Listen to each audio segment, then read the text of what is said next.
ইবলিসের অর্থ হলো সে আল্লাহর রহমত থেকে হতাশ হয়েছে। আল্লাহর রহমত থেকে হতাশ হয়েছে। তো ইবলিসের কাজ হচ্ছে তোমাকে হতাশ করবে সবাইকে। যারা তোমরা হতাশ, তোমরা বুঝে নাও তোমাকে ইবলিসে হতাশ বানায় ফেলছে। ইবলিস হতাশ কি করে বানাবে? তার লাইফস্টাইল ফলো করাবে, তার দেওয়া খাবার খাওয়াবে এবং বলবে তোমার নাকি এটা পছন্দ। সে বলবে তুমি অলস বিলার জীবনযাপন করবা, ইবলিস বুঝাবে এটাই তোমার লাইফস্টাইল, এটাই তোমার পছন্দ, তুমি এমনই। তারপরে তুমি চিৎকার চেঁচামেচি করবা, বুঝতে পারছো? আমার তো মনে হয় না তুমি জামাইকে শান্তি দাও, আমি জানি না, মানে চিল্লাইয়া ব্যাটার মাথা ফাটায় ফেললে। তা এখন এই যে মনে করো যে এই ধরনের মানে যা পরে আবার নিজের খারাপ লাগে, আরে আমি করলামটা কি, হ্যাঁ, গিল্টি ফিলিংস হয়। এই গিল্টি ফিলিংসগুলোই তোমাকে কুরে কুরে খায়। তারপর একসময় এর থেকে অটোইমিউন ডিজিজও তৈরি হয়। আমার কথা বুঝতে পারছেন?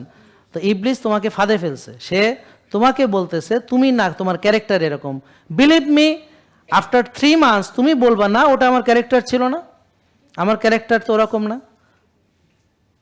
আজকে যারা এই যে এই বোন বলবে ওর ক্যারেক্টার কেমন, এবং ওর হাজব্যান্ড বলবে যে আমার মতো এর মতো ভালো বউ আমার আর হইতে পারে না। কি ভাই বলেন, সত্যি কথা ঠিক কি না?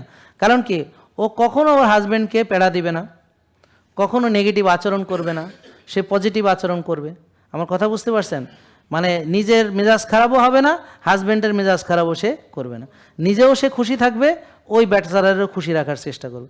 কিন্তু রুগী কি করে, নিজে পেড়া খায়, নিজের ঘুম হয় না, নিজের মেজাজ খারাপ থাকে, এখন ওই ব্যাটারে পাইছে ওর উপরে সব দেখাইতে হবে। আমরা যখন সুস্থ থাকবো, আনন্দ থাকবো, ফুর্তি থাকবো, এনার্জেটিক থাকবো, তখন আমার ভালো লাগবে। আর ভালো লাগলে, আমার মন ভালো থাকলে আমার পাশের যে তারও ভালো লাগবে। জেকে লাইফস্টাইল লিমিটেড, ওষুধ মুক্ত সুস্থ জীবন।